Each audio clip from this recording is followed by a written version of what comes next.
Welcome to the Banker Lamp. Please enjoy the video. You begin by anchoring your day. Pick one wake time and commit to it. Expose yourself to bright light within 30 minutes of waking because light shifts your internal clock toward daytime. Once done, avoid caffeine after 2 p.m. to reduce sleep latency and nighttime fragmentation. Also, move your first actions.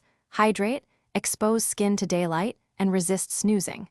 These early routines signal your brain it's daytime, so consistency here speeds up the whole reset process and makes later steps more effective. You now shape the lead-up to sleep. Begin a 60-90-minute wind-down routine that consistently reduces stimulation. Dim lights and lower screen brightness because melatonin needs darkness to rise. Once screens are off, choose calming activities like reading or light stretching. Make your bedroom cool and dark since lower temperature cues sleep onset. Also, schedule vigorous exercise earlier in the day. Doing it late can raise arousal and delay sleep. These behaviors work together to tighten sleep window and improve sleep depth.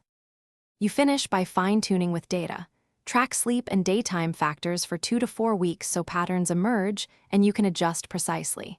If you're not falling asleep within 30 minutes consistently, shift your bedtime earlier or later by 15 to 30 minutes and stick with that for a week. Make sure naps stay under 20 minutes. Longer naps fragment nighttime sleep. If things still lag, add a morning light session of 10 to 30 minutes or consult a professional for personalized guidance. Thanks for watching. If this was helpful, leave a like and consider subscribing. See you next time.